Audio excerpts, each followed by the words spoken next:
जय हिंद, जय सिया राम, नमस्कार।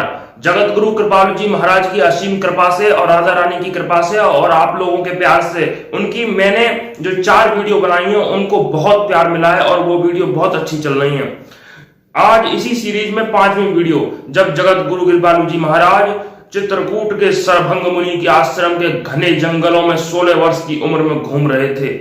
16 वर्ष की उम्र में कल्पना कर सकते हैं कोई छोटा बालक 16 वर्ष की उम्र में जंगल में घूम जाएगा। शुरू से शुरू करते हैं।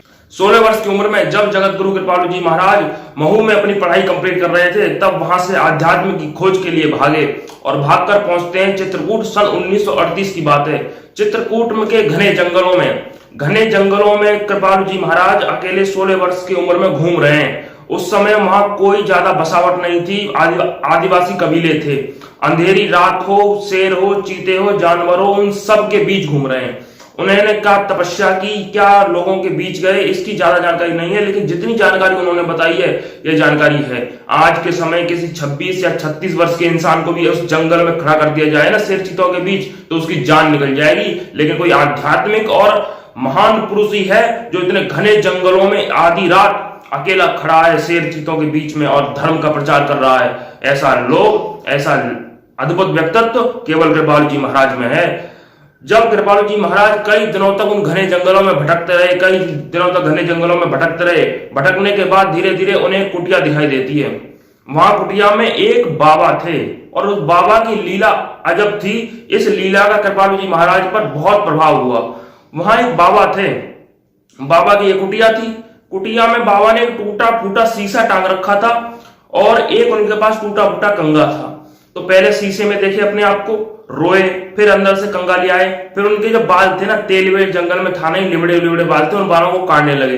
बालों को काट के बाद बहुत रोए बाबा बहुत रोए और रोने के बाद फिर बहुत देर बाद शांत हुए और फिर बैठ गए।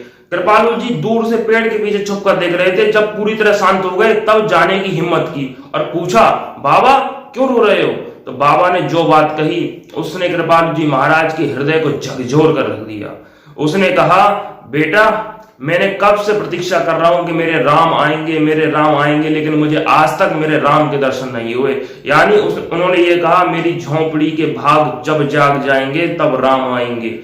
बिल्कुल वो माता शबरी की तरह इंतजार कर रहे थे बाबा, जिस तरह शबरी माता ने भगवान राम का इंतजार किया था ना, श्री रामचंद्र की भक्ति में बहुत प्यारी और रास्ता देखा तो शबरी की उम्र गई सारी। उसी तरह से वो भगवान राम का आराधना कर रहे थे। यहीं से कृपालु जी महाराज ने जब ये बात सुनी तो उनका हृदय झकझोर गया और उन्हें हृदय से आध्यात्म हुआ कि भगवान की भक्ति के लिए कोई भी नए नियम या बहुत कठोर नियम की आवश्यकता नहीं है। आपके हृदय में जिस तरह की भक्ति है उसी तरह की भक्ति आप कर सकते हैं।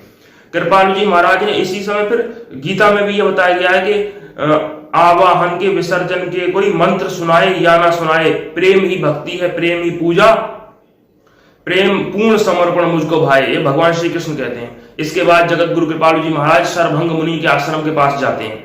उस समय सरभंग मुनि के आश्रम के आसपास भी जंगल था, आजकल तो जंगल थोड़ा कम हो गया है। उस सरभंग मुनि के आश्रम के पास आज भी एक सीमेंटेड कुटिया है जिस पर लिखा हुआ है कृपालु जी महाराज तपस्या स्थली। उस समय वो अपनी कुटिया के अंदर जाते हैं और कई दिनों तक अखंड तपस्या करते हैं। अखंड तपस्या करने के बाद जब कृपालु जी महाराज बाहर निकलते हैं तो वो व्यक्ति नहीं था जो कुटिया के अंदर गया था, वो अलग ही व्यक्ति था। उसके चेहरे पर अद्भुत आभामंडल, अद्भुत तेज और ऐसा जबरदस्त व्यक्तित्व भर रहा था कि इंसान देखते ही हाथ जोड़कर प्रणाम कर रहा था। ऐसा व्यक्तित्व, ऐसा जबरदस्त वर्क, ऐसा जबरदस्त चेहरे से उभर रहा था। और यहाँ के बाद उन्होंने रूप ध्यान का कॉन्सेप्ट दिया कि भगवान का सबसे ध्यान करने का सबसे आसान तरीका है रूप ध्यान, यानी भगवान का रूप को अपने ध्यान में बसाओ और उसी की लगातार आराधना करो। जिस तरह से आप ध्यान रखना, राधा रानी जैसे मैं बताऊं अपनी, राधा रानी का रामानंद सागर में जो पूरा